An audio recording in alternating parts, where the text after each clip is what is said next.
میں اپنی مدافعت میں اس طرح سمٹ گیا جیسے خطرے کا احساس ہوتے ہی کچھوا اپنے خول میں سمٹ جاتا ہے۔ میں نے چہرے کو نیچے کر لیا اور اپنے دونوں ہاتھوں سے اس روشنی کو روکا جو بند پلکوں سے گزر کر آنکھوں میں کرچیوں کی طرح چبھ رہی تھی۔ تم اس حالت میں کتنے قابل رحم لگ رہے ہو، ایک کیچوے سے بھی زیادہ حقیر اور کمزور، ایک آواز نے گونج کر کہا۔ خدا کے لیے اس روشنی کو بند کرو، میں چلایا۔ اس آواز کا قہقہا میرا مذاق اڑانے لگا۔ تم روشنی سے اتنا ڈرتے ہو؟ تم یقیناً تمام زندگی اسی اندھیرے میں گزارنے کے خواہشمند تو نہیں تھے؟ کیا تم نہیں چاہتے کہ پھر اجالا دیکھو؟ اگر تم چاہتے ہو تو ایسا ہو سکتا ہے۔ تم جس اندھیرے میں تھے، قبر کا اندھیرا اس سے مختلف نہیں ہوتا، تم کو معلوم بھی نہ ہوتا اور تمہارے وجود کو اس جگہ سے تمہاری خاک کے ابدی زندان میں منتقل کر دیا جاتا، مگر ہم نے ایسا نہیں کیا۔ کیوں نہیں کیا؟ میں نے ہاتھوں کو تھوڑا سا زمین سے اوپر اٹھایا اور آہستہ سے تھوڑی سی آنکھیں کھولیں۔ اس لیے کہ ہم تمہیں سچ بول کر اپنی زندگی بچانے کا ایک موقع دینا چاہتے تھے، اس آواز نے کہا۔ میں اب بھی سجدے میں پڑا ہوا تھا اور میرا چہرہ زمین کی طرف تھا، اس طرح کہ دونوں ہاتھوں نے دونوں جانب سے آنکھوں کو پردہ فراہم کر رکھا تھا۔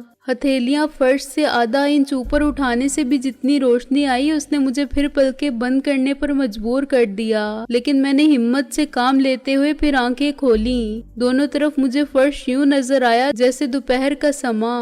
میری آنکھوں کی تکلیف کچھ کم ہوئی، جیسے میرے سوکھے بوند بوند پانی کے ترسے ہوئے جسم کو تھوڑا تھوڑا پانی دینا ضروری تھا، ورنہ وہی آب حیات میرے حق میں زہر بن جاتا۔ ایسے ہی میرے اجالے کو ترسی ہوئی آنکھوں کو تھوڑی تھوڑی روشنی دی جا سکتی تھی اور اس کی مقدار میں آہستہ آہستہ اضافہ کیا جا سکتا تھا۔ میں نہیں جانتا تم مجھ سے کیا سچ سننا چاہتے ہو، میں نے کہا اور ہتھیلیوں کو کچھ اوپر اٹھا لیا۔ کیا تمہیں اندازہ ہے کہ موت کی جانکنی کی اذیت میں تم نے کتنا وقت گزارا؟ نہیں، لیکن مجھے اس اذیت کا اندازہ ہو گیا ہے، میں نے کہا اور آنکھیں کھلی رکھیں۔ کیا دوسری بار اسی تجربے سے گزرنے کی بجائے تم موت کو قبول کرو گے؟ اس آواز نے کہا جسے میں ابھی تک شناخت نہیں کر سکا تھا۔ وہ دلاور کی آواز بہرحال نہیں تھی۔ مجھے معلوم ہے کہ تم مجھے مرنے نہیں دو گے، میں نے کہا اور ہاتھ فرش سے اٹھا لیے۔ اب میری آنکھیں روشنی کو براہ راست تو نہیں دیکھ رہی تھیں، لیکن میں فرش سے منعکس ہونے والی روشنی کو دیکھ سکتا تھا۔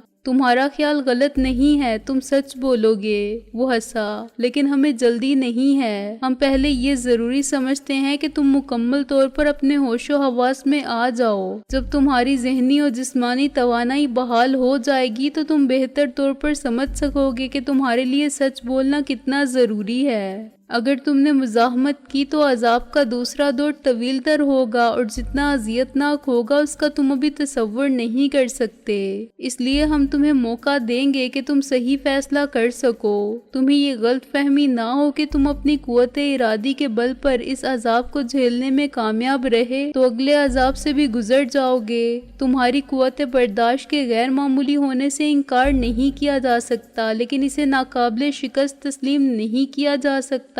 میں جاننا چاہتا ہوں کہ تم کون ہو، میں نے سر اٹھا کے کہا۔ یہ تم اچھی طرح جانتے ہو، وہ ہنسا۔ تم یہ تو بتا سکتے ہو کہ میں کہاں ہوں، میں نے کہا۔ اس سے تمہیں کیا فرق پڑے گا اگر میں کہہ دوں کہ تم زمین پر نہیں آسمان پر ہو؟ اپنا پتہ جان کر تمہیں کیا فائدہ ہوگا؟ تمہیں اس پتے پر کون سی ڈاک منگوانی ہے؟ وہ میرا مذاق اڑانے لگا۔ جو بات تمہارے پوچھے بغیر میں بتا سکتا ہوں اور جو تمہارے لیے صحیح فیصلے کو آسان بنا سکتی ہے، یہ ہے کہ میں تم کو تمہارے دوستوں کے بارے میں بتاؤں، یہ کہ وہ کہاں ہیں، کس حال میں ہیں۔ میں سانس روک کے بالکل سیدھا بیٹھا رہا۔ اب میں دیوار کی طرف منہ کیے آنکھیں کھولے اس کمرے کو جزوی طور پر دیکھ سکتا تھا جس میں مجھ پر ستم کی طویل سیاہ رات گزری تھی۔ میری آنکھیں روشنی کی عادی ہو رہی تھیں، لیکن میں براہ راست اس اندھا کر دینے والی روشنی کی طرف دیکھنے سے گریز کر رہا تھا جو میرے پیچھے والی دیوار پر نصب تھی۔ کمرے کی دیواروں کا رنگ بالکل سیاہ تھا۔ میرے مقابل کی دیوار شاید 10 فٹ لمبی تھی۔ دائیں اور بائیں ہاتھ کی دیواریں 8 فٹ کی تھیں، مگر سب پر جیسے تارکول مل دیا گیا تھا۔ اس تہہ خانے کی چھت بھی اندھیری رات کے آسمان سے زیادہ سیاہ تھی، چنانچہ میں فرض کر سکتا تھا کہ پیچھے والی دیوار اور اس کمرے کے واحد دروازے کا رنگ بھی کالا ہوگا۔